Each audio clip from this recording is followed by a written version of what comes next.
Olá, amigos que nos acessam aqui no canal de comunicação da comunidade conscienciológica, o nosso Comunicons News, através do YouTube, através desse canal que nós temos para informar você de tudo o que acontece na CCCI.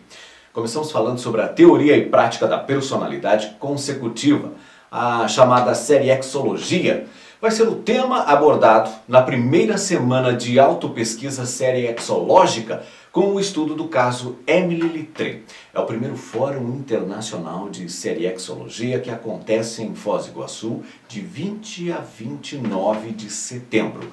Informações e inscrições você obtém pelo telefone código de área 45 3525 2652 ou através do site www.apexinternacional.org. Comunicons News recebe ela que está na Conscienciologia desde 2012. É filha de mãe brasileira, pai libanês e tem uma história muito importante e eu gostaria da atenção de todos que estão nos acessando para essa entrevista. Ali Hazelli, bem-vinda ao Comunicons News, Ali. Muito obrigada. Falar com a gente aqui, você está, já dentro de mais alguns dias, publicando um livro chamado Gestante Bomba. Esse livro que traz uma história da sua própria vida. Mas fala um pouquinho antes de você. Você conheceu a Conscienciologia em 2012. E antes, quando criança, como é que você chegou num ponto realmente de se você estava prestes a ser uma mulher bomba? Sim, é verdade. Esse ponto mais crítico requer um estudo de causa realmente, talvez não muito desde a infância. Minha infância foi pacífica, dentro dos moldes ocidentais, criada no Brasil. Meu nome é Sheila Ali Hazelli, Ali é o nome do meu pai. Meu pai é um homem que foi sempre voltado às causas religiosas islâmicas e eu me envolvi muito no islamismo. Na prática, desde a minha infância, o islamismo foi predominante no meu lar, mas não de uma forma em que se incitasse à violência. Foi aquele islamismo pacífico e ocidental, sem envolvimento de tropas militares, sem aquela coisa que a gente conhece que a juventude hoje no Médio Oriente já passa e já conhece muito bem. Então eu fui ter meu primeiro contato com a violência bélica, foi quando que foi o divisor de águas, onde meu pai ele é oriundo do norte do Líbano, e eu me caso que é o pai das minhas filhas, com alguém que é do sul libanês, uma região bastante ortodoxa e que tem como predominância os grupos de milícias que fazem resistência e controlam as regiões. Alguém do norte casa com alguém Isso do sul. Foi aqui no Brasil a gente não tem um parâmetro, para dizer. Exatamente. Foi um desafio da minha parte se unir com uma pessoa do sul. Foi algo que todo mundo falou, cuida. Eles não são muito parecidos conosco. E foi essa a minha rebeldia, ou a minha audácia, foi de querer ver uma unificação entre sunitas e xiitas. Então a gente vamos colocar norte libanês, é mais predominante os sunitas, que são duas facções islâmicas diferentes. Qual a diferença entre sunita e xiita? Os sunitas, eles seguem a sunna, e por isso vão se tornar sunitas. Essa sunna é dos dois sheikhs, os dois companheiros do profeta Muhammad, porque quando nós falamos de islamismo, estamos falando do mesmo profeta, oriundo do mesmo livro, que se considera sagrado, que é o Alcorão, mas há a ramificação dos seus líderes, ou dos grupos que vão fazer aquela constituição social, aquela identidade. Vamos dizer que os sunitas, eles são quem foi companheiro do profeta. E os xiitas, Shia, no Líbano, na linguagem específica, já se conhece que são seguidores da família do profeta. Há essas duas divergências, aqueles que foi considerado uma intriga, e o islamismo se divide. Há essas duas grandes rupturas. O islamismo é muito subdividido ainda, mais do que sunitas e xiitas. Há essas fragmentações, mas são duas grandes constituições. E há um radicalismo. Há o radicalismo, então não podemos entender. De ambas as partes, vamos dizer assim, para deixar bem claro. Vamos dizer que, eu vou mencionar um ditador sunita, por exemplo, Osama Bin Laden é sunita. mas nós podemos ver alguém que seja Ayatollah Khomeini no Irã, é Shia, e não está no sul do Líbano. Mas há essa diferença. Os xiitas são as minorias, só que eles são mais predominantes, porque eles usam mais a questão jihadistas, são mais que compõem o exército. Quando nós falamos xiitas, nós estamos falando daqueles que são seguidores da família do profeta, que inclui um líder guerreiro, que é o Imam Ali.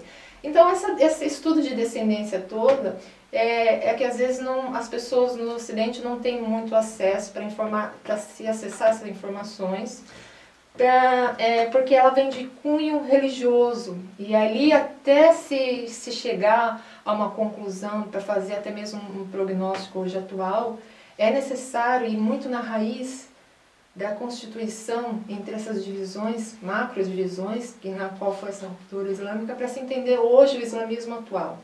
Então, os sunitas e xiitas são os principais causadores de guerras civis, de problemas de conflito interno, de intolerância religiosa, de segregação. Isso no mundo muçulmano? No mundo islâmico total? Inteiro. No mundo árabe islâmico. Nós podemos resgatar uma identidade sociológica do mundo árabe islâmico, sem antes falar das questões ideológicas e antes mesmo das questões religiosas. Elas estão agrupadas e entrelaçadas numa mesma circunstância. Os conflitos são maiores e de mais intensidade. Vamos pegar um exemplo, catolicismo e os protestantes, que a gente vê na Europa, quando vão para confrontos, mas não chega a ser, lá a coisa é bem mais radical mesmo. Vou dizer que sim. A cultura judaica cristã, ela ainda tem algo assim relacionado a perdão. Não que no islamismo não tenha. Vamos deixar a religião à parte, todas as religiões guerrearam. Todas. Todas as religiões, o cristianismo teve a cruzada.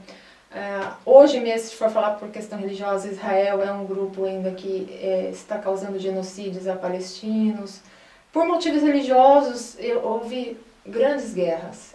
Por isso que a religião hoje ela é combatida, a gente pede por um Estado laico, porque a religião ela se tornou aquilo que a gente chama de distorção máxima, todo mundo tem sua verdade absoluta e morre por isso. Você participou então dessa guerra de 2006. Antes de nós chegarmos até aos motivos que te levaram você a ir para o fronte, tudo, para nós entendermos, e quem está nos assistindo, fazer um mapa do mundo árabe, porque nós ocidentais, você é uma ocidental, mas que esteve lá e conhece, saberia fazer essa divisão. Como é que a gente pode encarar esse mundo oriental e essas divisões que existem nesses países, que tem sempre conflitos? Um é a religião, outros são interesses econômicos das grandes potências também, que semeiam, que acabam incentivando determinados grupos ou ditadores para se manter no poder, porque é uma região que tem petróleo, que tem muitas riquezas. Tudo isso gera esses confrontos armados no Oriente? Sim. Um ponto muito esclarecedor que eu acho que é importante dizer, vamos entender que o mundo árabe, com essas divisões, com essas segregações, antes da questão religiosa, o mundo árabe ele é favorecido, ele foi fomentado a liderança por seus ditadores pelo lado imperialista. Se nós entendermos a constituição do povo árabe, que hoje ele é bastante fragmentado, ele tem suas divisões, suas fronteiras de forma artificiais, uma fomentada pela França, outra pela Grã-Bretanha, a outra pelo próprio Estados Unidos. O mundo árabe ele foi se dividindo, caiu do império.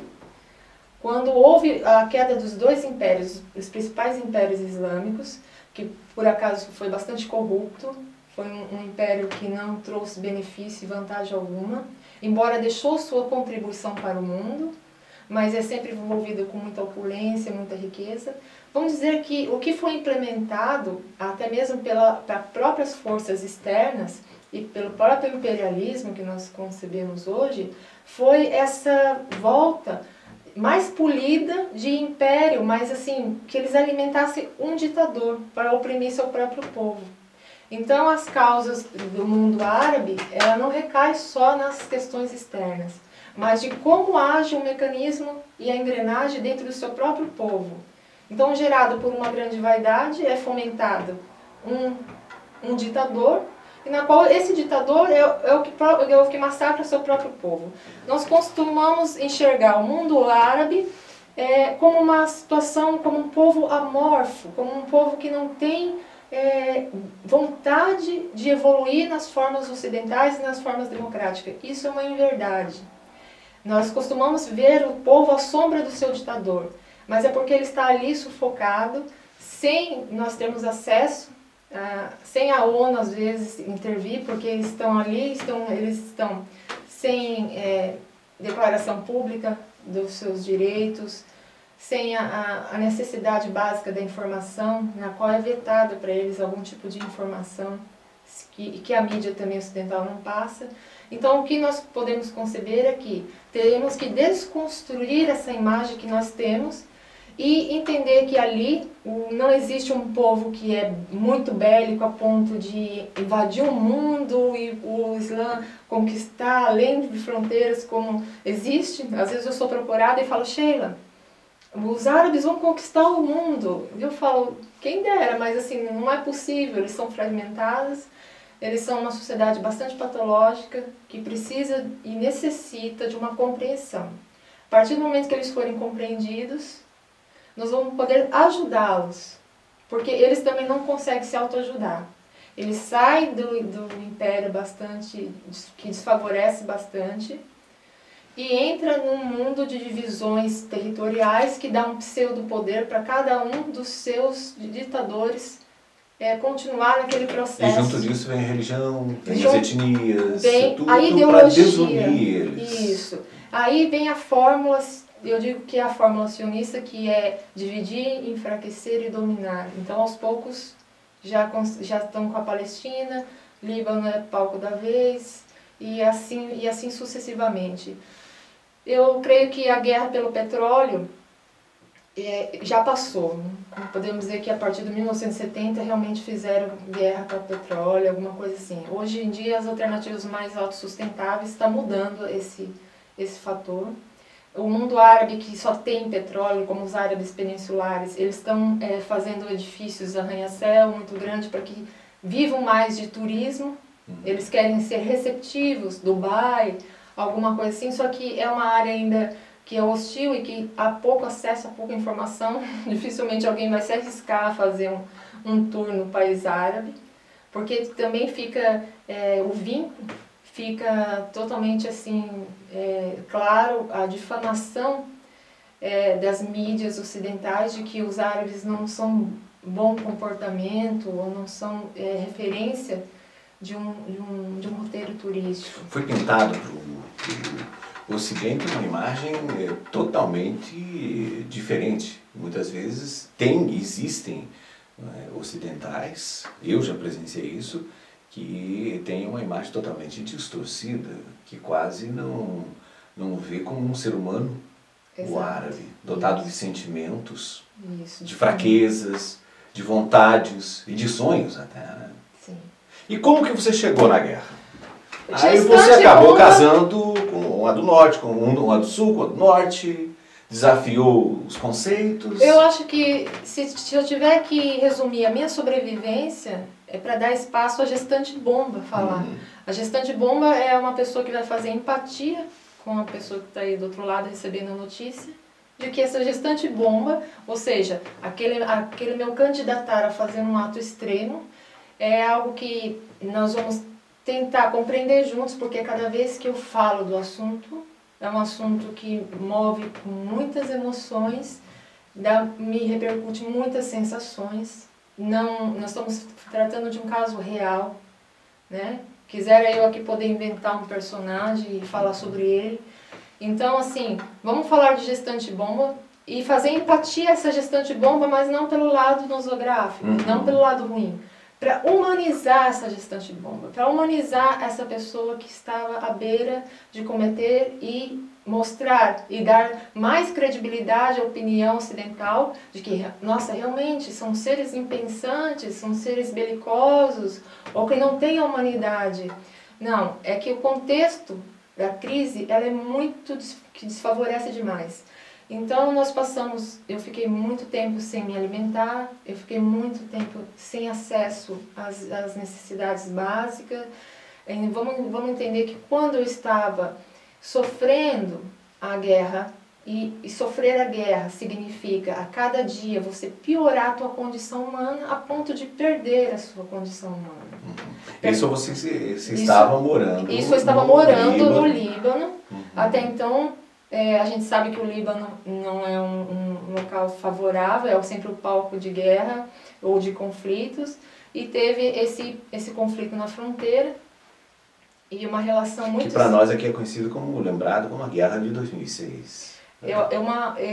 Se existe algo que me levou, que eu fiz uma autopesquisa muito grande e que teve um estreitamento muito forte entre eu e essa guerra, foi que o Partido do Sul do Líbano, ele tem um orgulho, fora tem muitos tipos de orgulho, mas ele tem uma regra básica.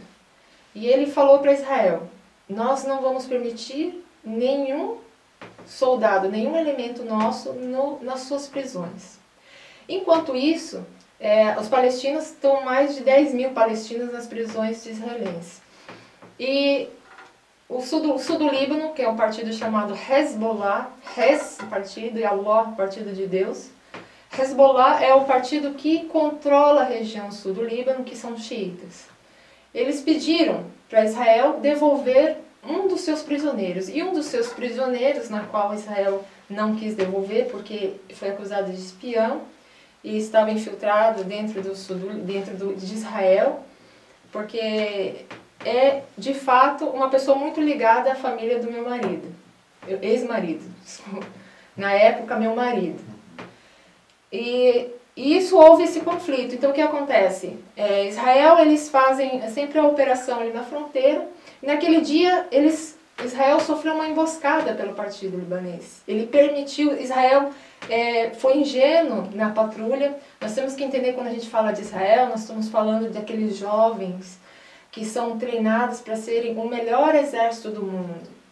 E só que são jovens muito despreparados, são muito jovens também. Então o meio de recruta para o belicismo na parte judaica, na parte israelense, faz com que as pessoas que tenham já uma outra cultura, porque os israelenses, os judeus já sofreram uma diáspora, já conhecem o mundo de outros ângulos, fica mais difícil convencê-los a servir um exército ou servir algo bélico, porque é muito... Quem sabe que vai encontrar morte, e principalmente do outro lado, né, da fronteira, estão os muçulmanos, que são velozes na guerra, porque vão para a guerra já para morrer, não para viver. Israel vai na guerra e quer sair vivo, os americanos querem sair vivos porque gostam muito da vida. Então, assim, a questão de diferença de islâmica para a questão de outros tipos de cultura dá esse disparate. Então, para contextualizar e já nós arrematarmos e encadearmos isso, a gestão de bomba está muito ligada com a questão do motivo, do estopim que deu a guerra de 2006. Israel entra ingenuamente achando que não está sendo monitorado pelos soldados do Hezbollah e invade uma cerca ou duas, alguns quilômetros ao sul do Líbano. Era a necessidade, assim, basilar do Hezbollah fazer essa emboscada e colocar uma dinamite embaixo para que esses jipes passassem e aquilo fosse estourado. Como houve aquela explosão, Hezbollah colocou muita dinamite e matou com 7 soldados e recrutou 2. Isso aqui para fazer moeda de troca. Então, dentro da moeda de troca entre israelenses ou palestino ou qualquer outro árabe, um israelense vale às vezes 1000 palestinos. Então, Hezbollah, que é do sul do Líbano, pegou para fazer troca. Já que Israel não queria soltar esse prisioneiro, é que eu posso falar o nome porque está na mídia, né? É Nassim Nasser, que é primo de primeiro grau do pai das minhas filhas. E a própria, então esse próprio tumulto, a hora que aconteceu, nós achamos que fosse ficar aí na fronteira. E aí nós estávamos numa feira, era dia 12 de junho de 2006, era uma quarta-feira ensolarada, e eu estava fazendo compra, e inclusive eu fui comprar um manto que eu já estava com a barriga um pouco crescida, e começou aquela movimentação na feira, e todo mundo dando toque de recolher, e falou, houve problema na fronteira, houve problema na fronteira. Até então vocês não tinham conhecimento de que a coisa... Eu senti alguma coisa, se for falar por pressentimento... Então o parapsiquismo já estava funcionando. Eu quis ir embora, eu falei, vamos, ele falou, não, vai ficar na fronteira, é normal, o mundo árabe é assim, o mundo está desabando, os conflitos estão acontecendo e eles acham muito normal. Né? Então é tino de ocidental, eu tenho uma formação brasileira, nasci no Brasil, sou brasileira, embora estudei muito o islamismo, pratiquei o islamismo, fui muçulmana dogmatizadora. Meu pai, eu nasci dentro das mesquitas. Meu pai, ele abriu centros culturais islâmicos e foi diretor de mesquitas também, tradutor. Então ele é bastante voltado a essa questão de erudição islâmica, de traduzir, de compor textos, redigir discursos, cuidar de todas essas questões religiosas das comunidades, mas não tão quanto nocivo quanto está realmente ali, beirando essas questões todas. E aí você estava na feira, você querendo ir para casa? Então teve o toque de recolher, todo mundo entrou nas suas casas. E isso já era de manhã e nós ficamos presos, mas presos domiciliarmente falando. E até que a Israel sofre uma pressão interna, incluindo as mães daqueles que morreram ali na fronteira, para que Israel tomasse uma iniciativa. Vingasse. Isso. Então, assim, quando nós estamos falando de Médio Oriente, Israel não é um país democrático no Médio Oriente, é um país que está tão igual a qualquer outro país islâmico dogmático religioso. Só que eles têm outra esfera. Eles também compõem o militar e um militarismo com desvantagens, que trazem desvantagens na questão, vamos dizer assim, de ter predisposição homens para se matar, mas que traz vantagens nas questões tecnológicas. Então, o requinte de crueldade, de tecnologia e de disparate com essa tecnologia é que vai fazer a responsabilidade maior recair ao exército israelense.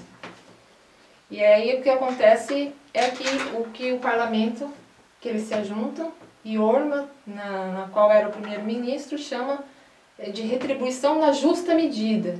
E a justa medida foi caças, bombardeios, iniciando uma guerra sem precedentes, onde o Líbano estava compondo a maior parte turistas, a maior parte estrangeiros. Nós estávamos em férias escolares, então as praias estavam cheias. Foi uma interrupção da vida, foi uma interrupção muito brusca e violenta com a população civil. Então a população civil é que recebeu o que ele chamou de justa medida. Havia turistas? Havia muitos franceses, ingleses, os na ilha de acontecendo. Chipre. E os bombardeios principais foram assim, eu estava no sul do Líbano, eu peço até desculpas a quem passou a guerra no norte, mas quem passou a guerra no norte, ou qualquer outra região, não conheceu a guerra.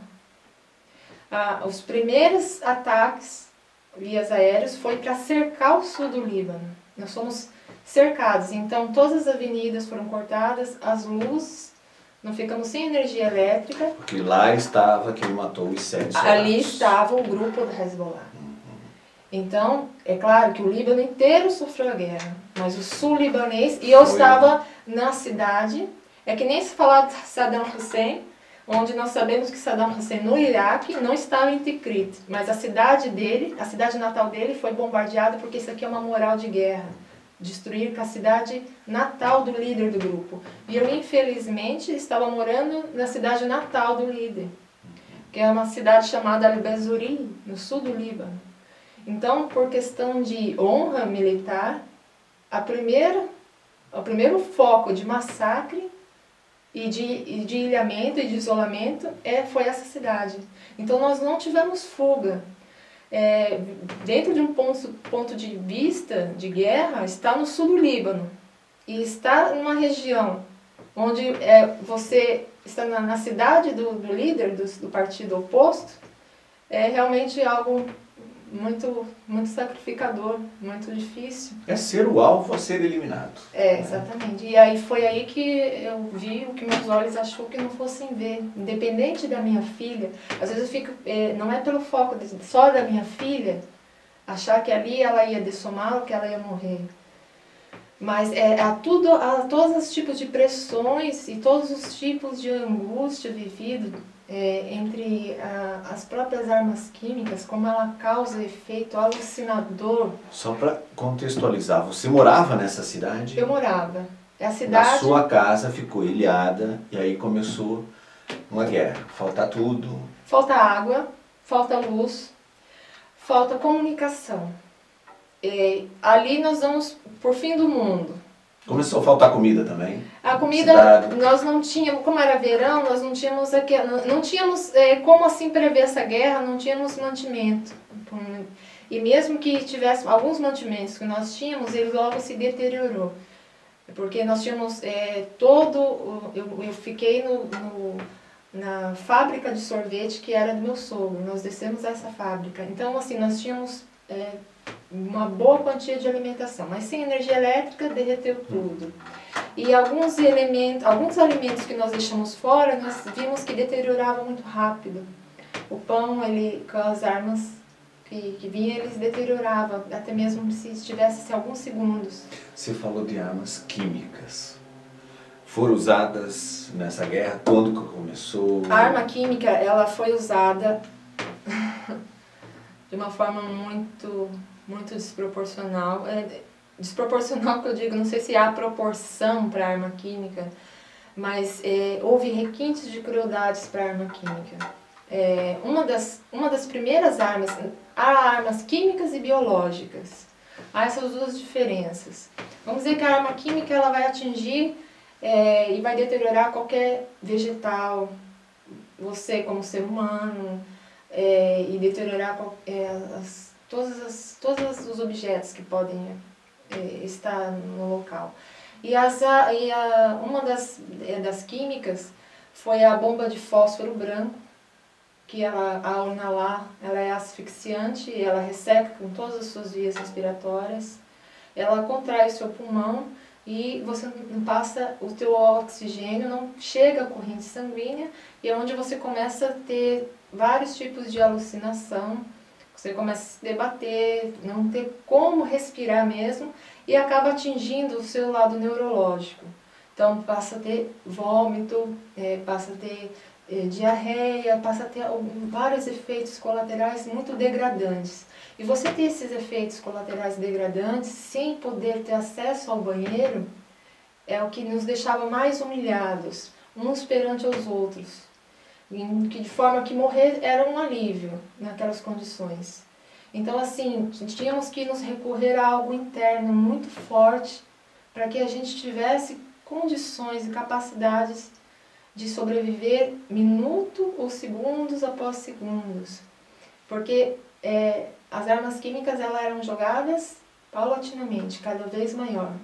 Uma das outras armas químicas, ou às vezes eu entendo como biológica, que foi uma que atrai insetos. Então assim, para que os soldados, na verdade não foi uma guerra de trincheiras, mas foram para que você não pudesse nem ter um abrigo.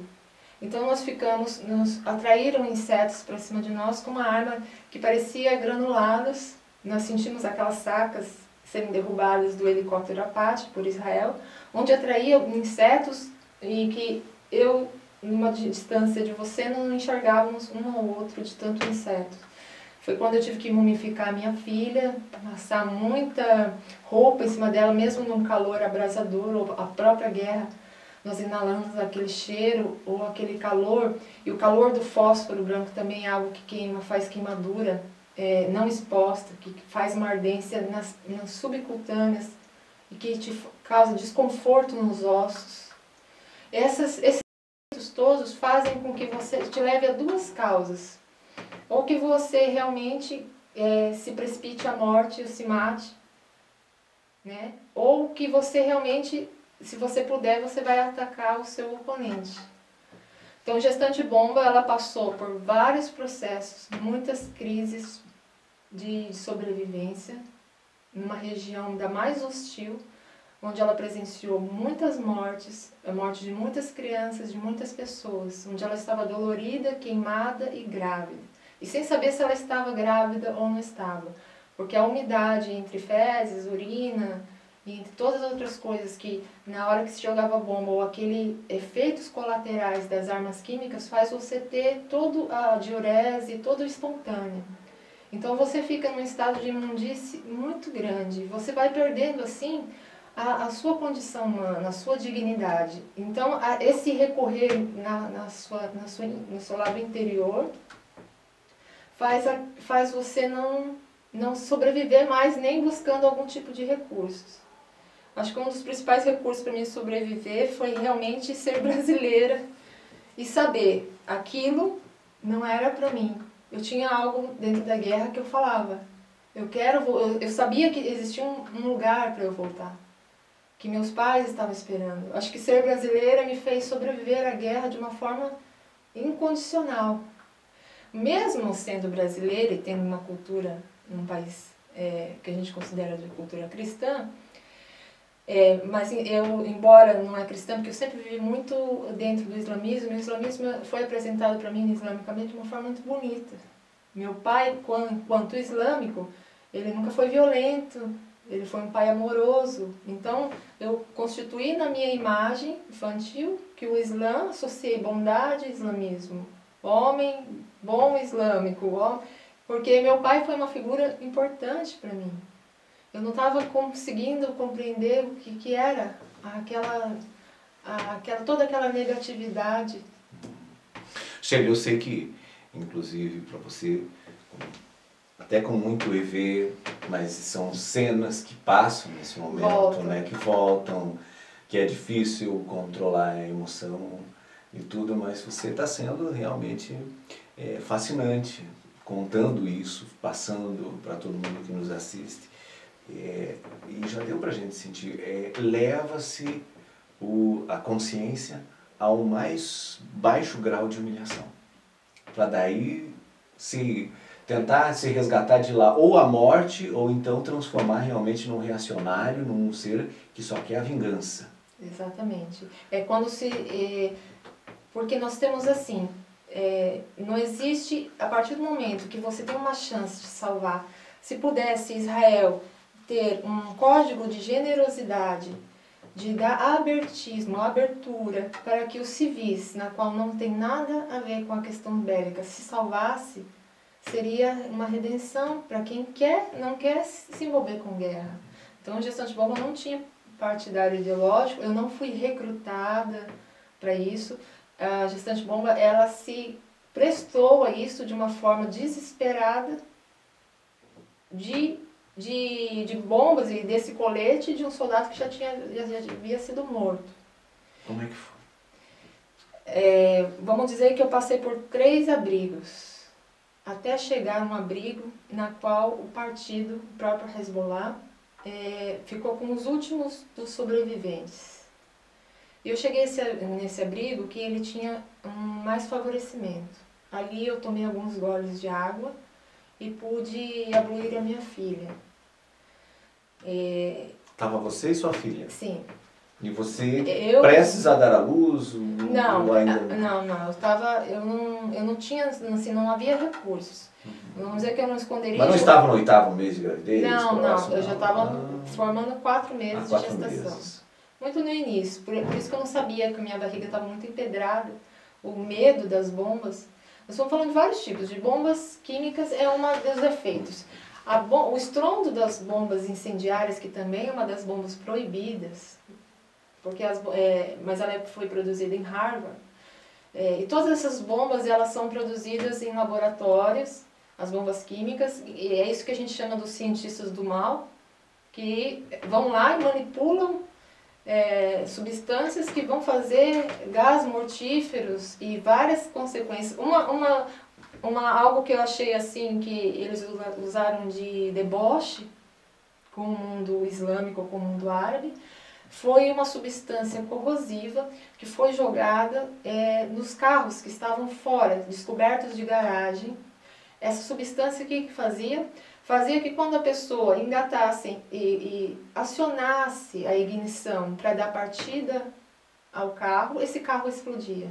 Porque ele estava com substâncias corroendo a gasolina, o escapamento, alguma coisa assim, não entendo muito de mecânica e engenharia ali dos carros, mas nós fomos, o ato de sobrevivência, ele se dá também pela observação. Aquelas pessoas que foram as primeiras a tentar fugir, mesmo sabendo que iriam encontrar minas terrestres já, mesmo sabendo que iam encontrar as estradas interditadas, as ruas, ou sendo metralhadas pelos helicópteros Apaches que sobrevoavam a região, porque do sul do Líbano não era possível fugir, temos que deixar clara, viva essa lembrança. E essas pessoas, o que mais me revoltou, o que revoltou a gestante bomba, foi esse último estopim de informação, porque esse terceiro abrigo tinha algo que foi a água e foi a comunicação. Eles tinham um aparato de comunicação mantido por uma bateria de carro, algo muito improvisado, onde eles se comunicavam com as pessoas que estavam na fronteira sobre o que estava acontecendo. E aí nós também ficamos sabendo, não saiam com os carros que estão fora ou desprotegidos de garagem, eles vão se explodir. Realmente depois na fuga, já passando 27 dias que estava ocorrendo a guerra, foi quando eu fugi pelas Laranjeiras, eu vi os carros e as pessoas e famílias inteiras com o carro explodido. Você viu elas explodirem? Eu não vi a explosão. Batia eu já a ignição, o carro incendiava, havia explosão. Eu achei de uma sagacidade muito cruel. Eles quiseram ser sagazes para dizer que árabe são bombas. Então, assim, brinca-se com a fama que a mídia pan-judaica fazem. O pan-judaísmo está aí para manipular essas informações, dar fama. E, de repente, da fama fazer essa coisa muito cruel. Talvez outro ponto que Israel vai ficar muito surpreso do meu depoimento, do quanto ele é verídico, foi os 2 panfletos que eles jogaram sobre nós, que não guardei nenhum porque eu não tinha perspectiva de vida, mas que eles estavam a caricatura do partido, do Hezbollah, escondido atrás de uma cortina, e uma família refém, com as mãos atadas, com 2 crianças do lado dos seus pais, parecia muito a minha família, né? Porque estava eu, na época meu marido, que hoje é meu ex-marido, mas esse é pai das minhas filhas. Então, assim, bem a caricatura nossa, rendidos e falando assim que nós éramos responsáveis, que nós estávamos refém da situação por ter o governo que nós temos. Assim, é muito ilógico. E outra foi que eles fizeram uma bandeira do sul do Líbano e uma vassoura. Essa aqui foi a pior, porque nós recebemos o nosso aviso de que realmente, assim, quem morreu vai morrer, porque eles iam intensificar os bombardeios. Eles iam varrer o sul do Líbano. Eles iam varrer o sul do Líbano. Aí você fugiu, você disse, para umas laranjeiras. Sim. Saiu de cá, foi para o primeiro abrigo. Foi. Passando esses abrigos são pontos que até hoje permanecem. Eu mantenho eles ainda vamos dizer, uma incógnita, para futuros bombardeios, que a gente sabe que hoje o Líbano está recebendo muitos refugiados sírios. Na última Eram subterrâneos? Não eram subterrâneos, mas ele tinha uma malha. Esse aí nós podíamos nos movimentarmos. Porque Israel ele flagra a sua onda de calor. Nos outros esconderijos nós tínhamos que manter a mobilidade. para que nós não fôssemos flagrados pelo mecanismo tecnológico deles da onda de calor, que a bomba sai automaticamente. Então, esse aí estava mais aprimorado. Existia uma lã que é de uma tecnologia que vem do Irã, e na qual a gente podia ter uma movimentação que cobria o teto. Também eles estavam preparados para os insetos. Eles cercaram toda. Nós ficávamos dentro de uma redoma, onde era malha muito, muito fina que aqueles insetos não chegavam. Então, foi algo muito... eu passei alguns dias ali só, nos últimos dias, mas foi o necessário para eu poder me sobreviver, mas assim, reanimar, respirar. Sua filha e seu marido? Nós estávamos juntos o tempo todo. Nós não saímos de um esconderijo ao outro, todos juntos. O que foi desmembrado foi o restante de toda a família dele, do pai, da mãe. No esconderijo, sabemos que morreu, os pais não morreram no momento, mas morreu muitos familiares. Mas o que foi muito indignador foi essa questão dos carros bombas explodindo. E eu saí dali pronta para explodir, pronta para fazer alguma coisa. Aí você foi para o segundo abrigo. Como é que era o dia? Comiam o quê? Nesses depois se movimentar um pouco? Não tinha alimentação. Não tinha mais comida? Não havia. Eu tinha uma garrafinha de água, que eu coletei da água sanitária do banheiro. Nós não tínhamos mais água para tomar, nem para beber. E que eu medicava minha filha. E eu tinha um conflito dentro de mim, porque é que nem a máscara de oxigênio de um avião, que a gente tem que pôr em nós e depois para salvar os outros. E eu tinha que sobreviver para salvar minha filha. Eu entrei em uma paranoia muito grande em relação a isso. Tentei guardar minha filha dentro de uma caixa. Eu ia asfixiar mais ela ainda. Eu comecei a pensar também se eu estou grávida. Então eu tomava goladas de água, muito devagar, só para ter como... Porque assim, a desidratação ela é imensa. As bombas de química te dão uma desidratação onde você não consegue falar. Você gruda seus lábios um no outro e você tem um ressecamento muito forte na pele e nas vias aéreas. Os olhos ardem muito e respirar se torna insuportável. E aquilo vai passando e você não tem muita força muscular. Chegava naquele segundo alojamento que eu tive, que eu fiquei, vamos dizer assim, que eu fiquei mais me arrastando. Então a alimentação ela é secundária, a gente estava querendo em busca de respirar. Respirar é importante. Tomar aqueles goles de água, mesmo com muita insalubridade, mas eu tive, essa água que eu coletei, eu tive assim, uma coragem de subir até as residências, e eu tinha, antes da guerra mesmo, eu tinha limpado muito bem o banheiro, eu tinha jogado água sanitária, eu tinha feito uma limpeza muito grande, eu não sabia por que eu fazia aquela limpeza mesmo grávida. E quando eu fui coletar aquela água do vaso de privado para eu sobreviver, eu entendi o porquê. E nos outros vasos sanitários, porque nossa casa era bastante enorme, tinha vários banheiros, nós molhávamos o pano e eu cobria o rosto da minha filha e cobria o meu rosto para que entrasse a umidade, para que não ressecasse tanto as vias aéreas. E mobilidade, ainda nesse segundo esconderijo. Daí para o terceiro? O terceiro... Quantos dias você chegou no terceiro? Nós ficamos, depois de 25 dias de guerra, passando por momentos desse na qual eu acabo de dizer. E daí... Essa passagem de um esconderijo para o outro... Ele é muito perto um do outro. Não... Mas era feito... Era feito entre escombros. Era sempre feito durante um intervalo muito precioso na qual, quando se entra em conflito de guerra, você começa a ter umas percepções de mundo na qual vai fazer você favorecer a tua sobrevivência. Então nós vimos que existia um silenciar muito pouco, era questão de 5 minutos, era o tempo necessário que vinha o helicóptero. Quando vinha o helicóptero, nós sabíamos que os caças bombardeiros teriam ido abastecer. Então quando iam abastecer, nós fugíamos de dia, escondido entre os escombros, longe, tentando se desviar longe dos helicópteros Apache. Então, e também tinha que ser de dia, porque nós tínhamos que estar atento ao chão, porque foi jogado sobre o Líbano quantidades muito grandes de bombas fragmentárias. Bombas se transformavam em minas. Que se transformavam em minas terrestres. 60% delas se transformam em mina terrestre, o outro porcentagem se joga.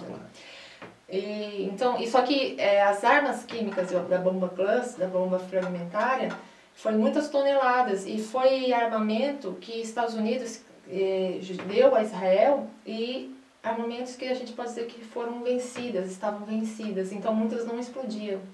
E ela não se cravejava para que elas ficavam nítidas. Foram bombas que foram perdendo sua eficiência. Se pisássemos, iríamos ficar com a perna amputada ou morrer. Mas foi como já estavam para vencer. Isso aqui depois eu fui investigar antes com os inspetores da ONU e falaram para mim, me informaram que foi, acho que é o Gustavo Lima, inclusive, que participou comigo no balanço, que trabalha junto à ONU, a competência de desarmamento, e que tem a quantidade certa de, acho que 10 mil toneladas de bombas fragmentárias num terreno muito pequeno. A gente está falando de Líbano, 10.442 km² de área. Realmente uma região muito pequena para tantas toneladas de bomba fragmentária. Então essa fuga, que era muito próxima, ela tinha que ser de dia. Não podia se fazer nada à noite. Tinha que estarmos atentos. Então era calculado centímetro a centímetro que vocês iam passar? Nós acabávamos entrando num lado muito técnico, que nos surpreende isso. Me surpreende. Eu faço um estudo de causa hoje e eu falo, eu fui muito estratégica, de uma forma instintual, por instinto de sobrevivência. A gente não perde muitas questões de orgulho, de ego, se bebe água sanitária, água da patente, da privada, se rasteja, faz coisas que você não saberia que você iria passar por. Quando você chegou no terceiro abrigo, e aí, como foi? Eu senti, quando nós paramos e eu pude tomar a água, pude estar livre dos insetos e sabia que ali tinha uma pseudoproteção, porque ao mesmo tempo havia uma movimentação do algo subterrâneo. Isso existia porque ali se passavam as armas. E foi ali que tinha aqueles soldados ainda remanescentes, que não subiram a fronteira, alguns mortos, alguns muito feridos, alguns que pisaram em minas terrestres, sendo levados para esse abrigo. E eu falei, vamos ser descobertos rápido, porque era uma rota de entrada. Outro lado, eu pensei, não, há aqui algo que vai realmente nos proteger de alguma forma. E realmente nós estávamos debaixo da lã, que podíamos nos movimentar sem a gente acionar o lado automático dos caças, né? Mas foi aí que amplificou um pouco mais a dor, porque há um tempo para se mensurar o sofrimento. Vamos dizer que a gestante bomba ela nasce de uma reflexão externa. Eu deixo de me interiorizar para sobreviver e deixo de ter aquela percepção muito técnica de sobrevivência. Agora ela está respirando um pouco melhor, eu constato alguma coisa de mim que eu estava grávida, mas eu não sabia o que movimentava. Era muito intensa, era muito rígida, mas eu tentava sentir que realmente eu não tinha perdido. Só que eu não tinha privacidade para eu me examinar ainda. Ainda eu estava muito suja. A sujicidade, e ali para a mulher era muito difícil, não tinha. Então eu pedi para que meu marido abrisse uma lona, para que eu tentasse me examinar, para ver se eu estava sangrando, se eu estava abortando, se eu já tinha abortado. E nós saíamos sangue, perdíamos sangue pelas vias aéreas, pelo ouvido, pelos tímpanos, e realmente eu estava sangrando. Eu achei que fosse um aborto. Mas mesmo assim eu senti, isso aqui já é uma coisa de sentimento, que eu poderia estar realmente grávida. Mas isso não foi o meu pensamento, porque na hora que eu vejo que minha filha é atingida, nós fomos atingidos muito perto de novo por uma bomba química, e ela realmente padece, e ela leva ao lado de mim. Então naquela transição onde eu deixo de me interiorizar, passo a mensurar todas as questões, e a minha filha é a gota d'água. Isso no terceiro. Levaram ela. Levaram ela. Levaram ela e eu falei, não, então eu não vou sair daqui mesmo. E ali, quando me levaram ela, me tiraram tudo. Me tiraram minha única chance, porque eu estava... Mãe tem um instinto muito além. Eu precisava sobreviver para ela, tudo que eu fiz foi muito para a questão da maternidade. A maternidade em mim foi algo que me fez querer sobreviver, querer lutar para sobreviver, mas também lutar com a arma. Eu tentei segurar uma arma, eu nunca tinha pego em armas. E a arma era muito pesada para mim, eu não sabia manusear. E são armas que têm disparos violentos, eu não conseguiria mesmo. Realmente, um colete que você se põe, que você se explode, eu não teria acesso a chegar lá, mas eu tinha ali a comunicação. E naquele momento que já tinha passado o cessar-fogo pela mídia, eu estava sabendo que nós tínhamos perdido o cessar-fogo, ou seja, anunciaram para o Ocidente, nós vamos dar o cessar-fogo para que fujam. Mas no sul do Líbano não existiu o cessar-fogo, existiu o panfleto que eles jogaram, foi no mesmo dia que deram o cessar-fogo anunciado, para que fugisse os civis, foi jogado para nós que nós seríamos varridos do mapa. E essa palavra varrido do mapa é muito vulgar, é um chavão que os dois lados usam. Muitos falam assim, nós queremos varrer Israel do mapa. E é irônico como se reverte os carros explodindo e aquele panfleto se reverte àquilo que eu ouvi dos meus próprios companheiros dali, que Israel tem que ser varrido do mapa, e daí jogam em nós um panfleto que realmente querem varrer nós do mapa. Então esse chavão de guerra é tal para qual. Você não consegue ficar de um lado ou de outro. Eu não estou pela causa nenhuma. Eu estou pelo favorecimento de que haja um consenso, para que se haja paz, integração, humanidade e tudo. E mesmo sendo do lado islâmico, eu tinha esse abertismo em relação Tanto é que eu saí da questão do norte, do Líbano, do sunita, e entrei numa família xiita, numa comunidade, para unir, para fazer a diferença, em algum sentido. Eu já sempre bastante politizada, mesmo ainda estando dentro do islamismo e tal, mas a intenção era de mais global, mais de interação. Então, assim, não dá para saber qual dos dois lados são piores, no lado bélico, nas ostensivas, nos deboches, enfim. E aí você resolveu, sua filha foi. Você não sabia, não tinha esperança de ver sua filha Eu peguei um colete com muito sofrimento, assim, mas não era um sofrimento que existia mais choro. Quando você está numa situação limite, você é assentimentado. Você só tem uma fixação. E você está obstinado àquilo. Então é isso que eu percebo nas pessoas que vão precisar de ajuda para sair do processo extremo, processo bélico. Não precisa estar com um colete, desses que hoje estão ali com uma arma, ou aqueles que estão ainda querendo usar armamento químico, que agora ficou muito conhecida, a forma de se matar maior quantidade. Você fica de uma forma obstinada, e assim que eu estava, o sofrimento... Você colocou o colete, qual era o teu objetivo? Era chegar às crianças, eu não ia ter acesso às crianças. Eu queria matá-lo com muitas crianças. Eu queria causar essa dor para o outro lado. Eu queria causar a dor proporcional. Só que eu não iria, obviamente, em ingenuidade pensar, né? Então eu pensei, eu vou esperar e vai passar um jipe e vai me levar para a fronteira. Então eu vou matar com alguns dos israelenses. E foi que eu fiquei esperando. Porque eu não podia chegar até a fronteira sozinha e sem muitas forças para caminhar. Eu fiquei esperando. Se vestiu, colocou o colete? Eu coloquei. Colete com bomba? Isso, O que tinha o colete? O colete, ele é muito... Eu vou te falar que é simples, mas vamos imaginar que é aquilo que nós podemos imaginar. Vamos imaginar um colete Esse colete não existe botão, para quem tem essas curiosidades, assim. Agora vamos passar pro lado curioso. Não há botão, não há nada, é uma corda que se puxa entre um meio e o outro.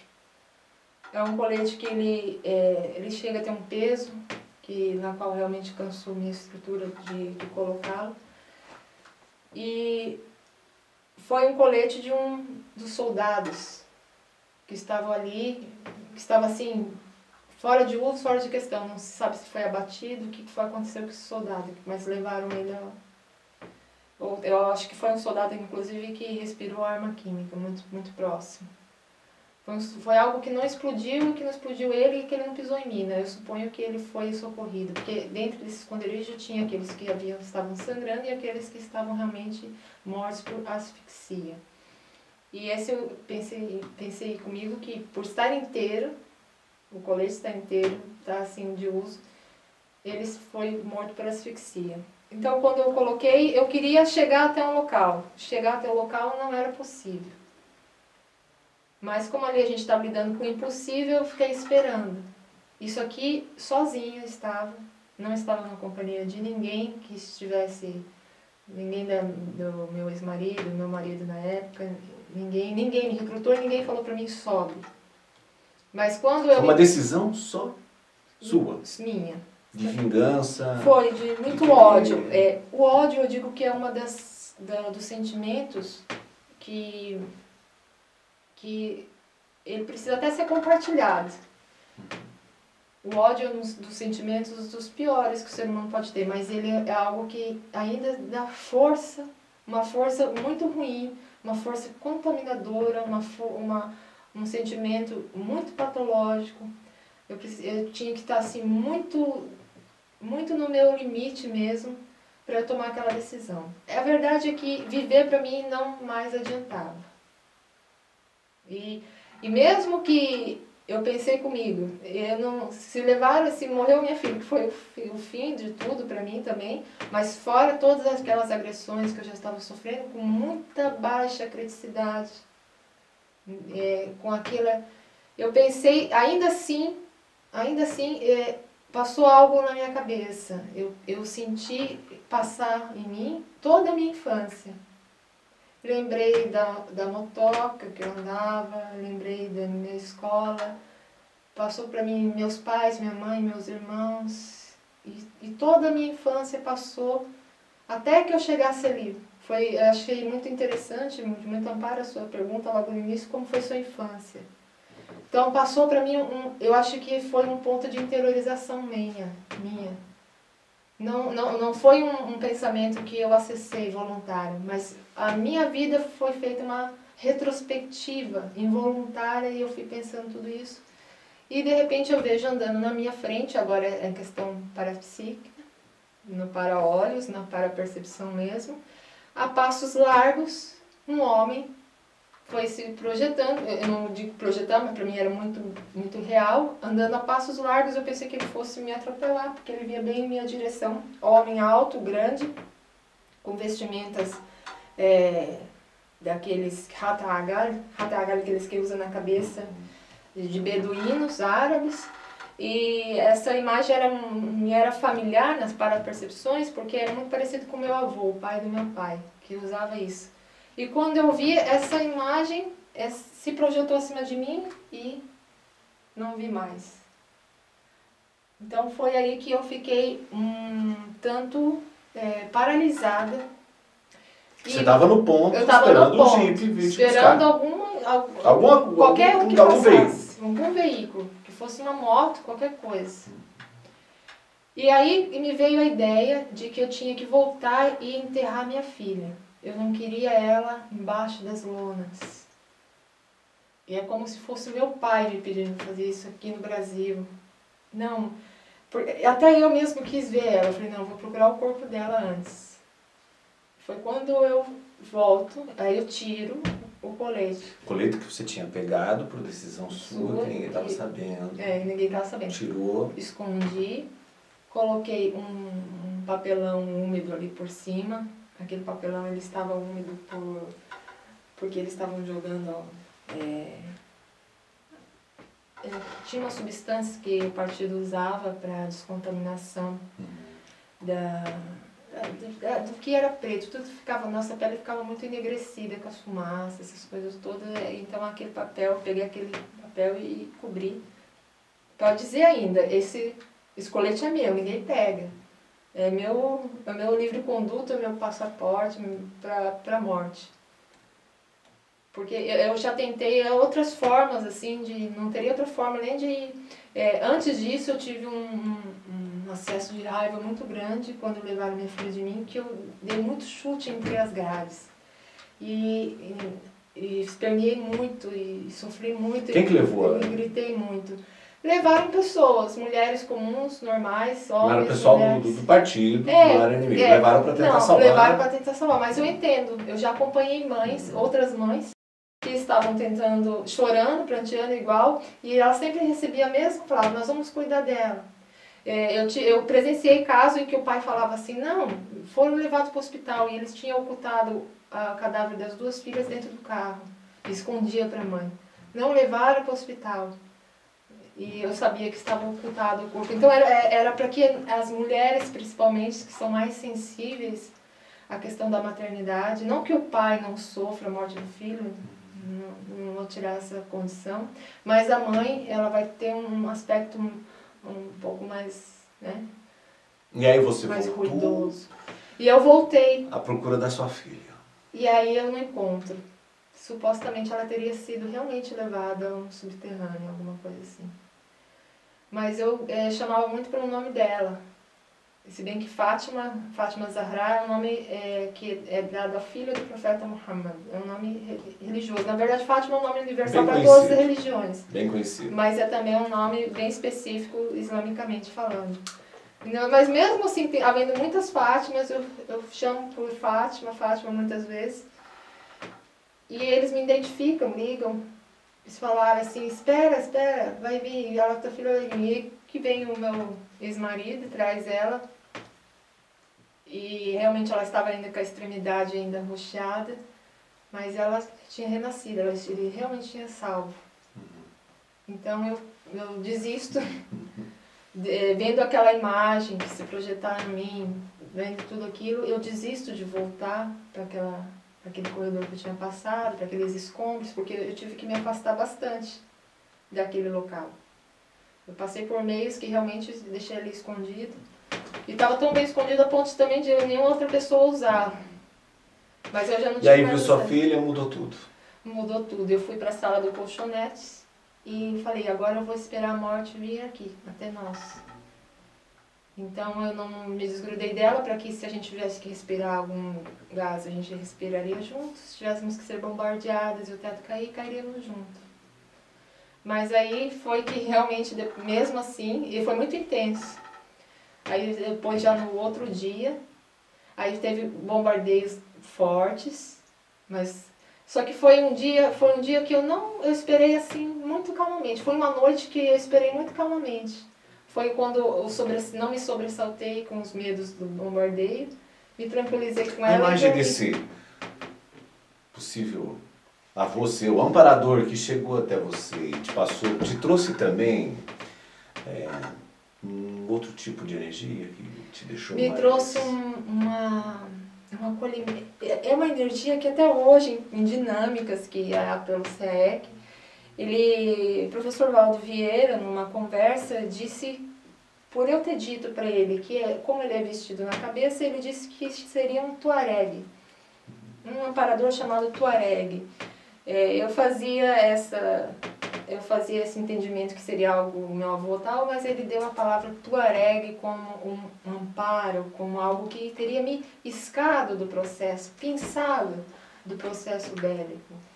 E foi realmente o que aconteceu, porque depois eu passo uma noite de intenso bombardeio numa atmosfera, como se eu tivesse sido realmente encapsulada numa outra energia totalmente mais otimizada, mas vamos dizer assim, é difícil falar isso, mas até prazerosa, de forma que eu realmente me tranquilizei e deu certo a fuga. Quando nós fugimos pelas laranjeiras e chegamos a um posto da ONU. Quantos dias demorou depois disso? No dia seguinte. Só passamos a noite. Hoje você não tem dúvida que foi um amparo. Foi sem dúvida um amparo muito grandes. Sheila, olha, a entrevista Obrigada. é fantástica, realmente, mas eu tenho duas perguntas ainda que eu quero que você responda. Vamos lá. Você vai contar tudo isso e muito mais no livro Gestante Bomba. Exato. O livro, ele já foi... Em que pé que está a produção desse livro? Eu dei como definitivo, pela competência que me toca, porque a gente não percebe que vai se tornar escritora dessa história. Eu coloquei dentro com muita sensibilidade e com aquilo que mais há de vívida lembrança e com anseio de passar a mensagem verídica e com assistência para que leve a pessoa a raciocinar porque eu acho que ser pinçada de um amparo dentro de um contexto que não é mais do que uma guerra, que é um massacre, né, com tantas dificuldades, para que, sem dúvida, essa história tenha que ser passada e contada. E ela está em primeira revisão pela Epígrafe, com o nosso estimado colega de evolução, Hernani. E assim, eu digo o que me cabe a fazer é contar a história. Então, vulgarmente, quando eu entreguei para o Hernani, eu falei, eis aqui o que será um livro. Então, assim, a história crua, que falta ali ter todo o aprimoramento para que se transforme realmente num livro publicável, mas que eu espero ter contribuído para contar essa vivência, para passar, para acessar novas mentalidades, né? Para que tenha raciocínio que esteja voltado a algo de que, em qualquer momento, mais inspirador que seja, se você tem alguma programação existencial na qual, quando eu me uni às xiitas, quando eu me uni, a minha intenção não era outra senão fazer a paz. Então, não importa o momento que você esteja, se a sua escala evolutiva é com boas intenções, então é para boas intenções que se segue. Eu acho que é por isso que eu estou aqui com vocês, no meio de pessoas de um grupo muito seleto, que é o CEEC, que tem me ajudado a fazer a autopesquisa, a ser uma reciclante, que não é fácil. Eu acredito que a tarefa principal do seu livro, a tarefa de esclarecimento, está exatamente no contar a sua vida. Principalmente por causa disso. Você falou de uma maneira sem rancor de nenhum lado, nem do outro, né? Das facções, do que há de defeitos e de muito extremismo, reconhecendo que todos os lados precisam evoluir, que tem que ter um senso de fraternismo. Mas passar o que você passou realmente é algo único no mundo. É insólito. Eu admito que sim. Das poucas coisas que eu admito, realmente não houve quem sobrevivesse. Para finalizar, depois dessa experiência, como é que você conseguiu chegar na Conscienciologia? A Conscienciologia, eu acho que é um momento especial. De lá, da onde, quando você acessou? Eu acessei a Conscienciologia faz 1 ano e 8 meses, né, desde 2012. Foi quando eu conheci primeiro o IPC.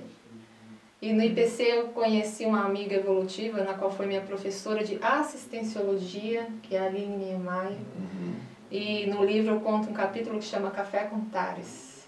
É porque ela me pinçou, acho que o Tuareg, com grande amparo, me pinçou por uma xícara de café. Eu não iria me aproximar. Eu estava ainda muito intertida, porque o que eu conto no Gestante Bomba não é fácil a fazer a superação. Eu ainda compartilhei momentos de grandes crises e até hoje me manter requer um autoestudo, algo muito grande, mas chegar à Conscienciologia foi através do IPC e do Café com Tares, que vai ser narrado por Gestante Bomba em alguns capítulos. O capítulo se chama Café com Tares. Café com Tares.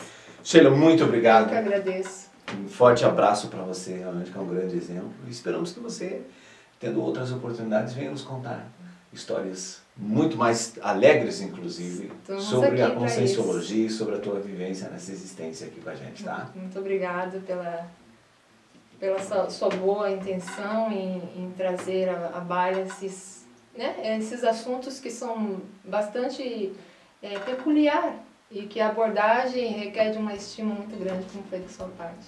Muito obrigado. E obrigado você por nos acessar aqui no Comunicons News. Até o nosso próximo encontro.